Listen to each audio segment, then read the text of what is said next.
The Possible Death of Briony Jones by Jim Allenby. I knew I'd done it this time. I knew I'd finally crossed the line and stepped into something I really should have left alone. Knox had warned me, Spencer had warned me, hell, even Langley had told me not to even bother looking into this one. Did I listen? I'll let you decide on that one. No, I was too determined to prove them wrong, without even considering the fact that I'd proven everyone wrong time and time again, that I could handle what was out there, the shapes that moved in the darkness, the sounds that rattled through the walls of your cosy little homes late at night.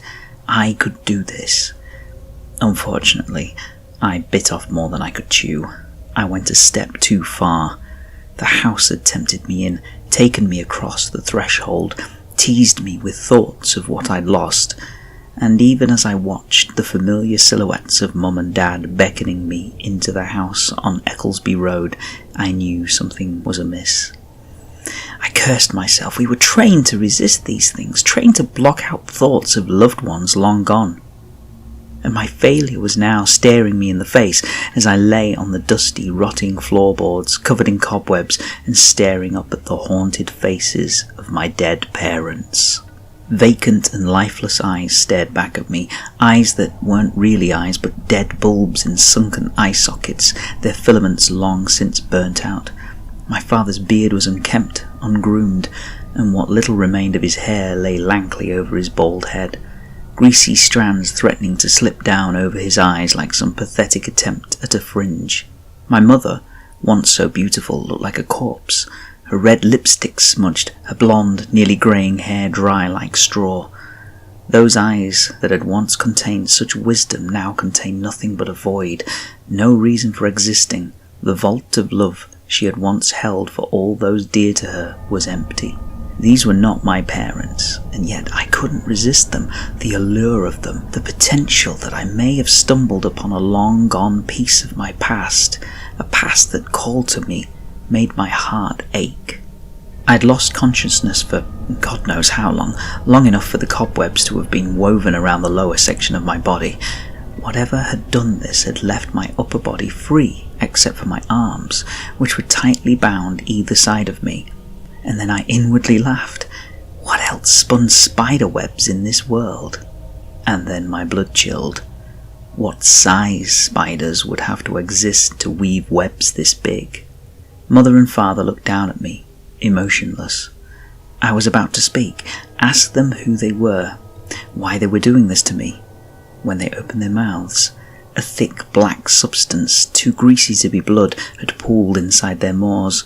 The dark, almost oil-like liquid dripped out in great heavy drops, staining Mother's tattered red dress and splattering on Father's yellowing cotton once white shirt. The sound they produced pierced through to my very eardrums. It was like a screech combined with a very sharp hissing of a snake. I closed my eyes. I would have put my hands to my ears had they not been bound up by the cobweb. The scream finally stopped, and when I opened them again, my parents had stepped to the sides of the room. The shadows in the room had converged to the centre and back against the far wall.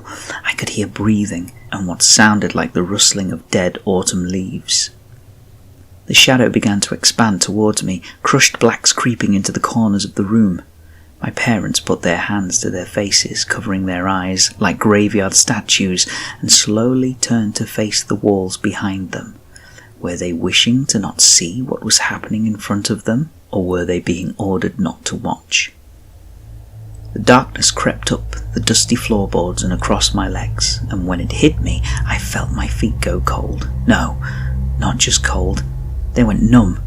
I panicked, my pulse increasing, my heart thumping in my chest. The shadow had now consumed the lower half of my body. My parents had been swallowed by the night. I could smell rotting flesh from somewhere, the chattering of many teeth. I was about to open my mouth and scream when... I don't know what happened next.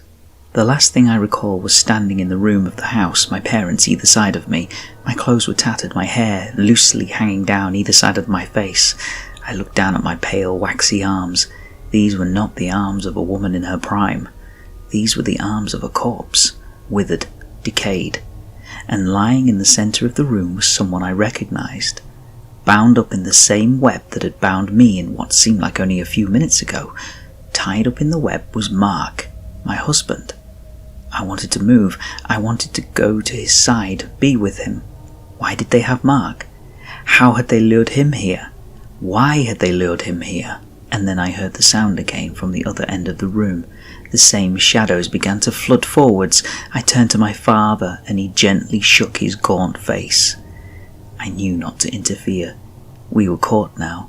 Caught in a never-ending cycle of the same thing. They had lured me. Somehow, though I couldn't remember it, I had lured Mark, and Mark would lure someone close to him. Whatever this thing was, it was gathering us together. I felt my doomed husband's eyes staring at me, and I felt nothing. Instead, I simply copied my parents and put my hands to my face to hide my eyes as the darkness consumed the room once more. Mark screamed as the haunting sound of breathing and dead leaves filled my eardrums. I wanted to scream.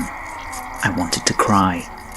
Yet all I could do was smile.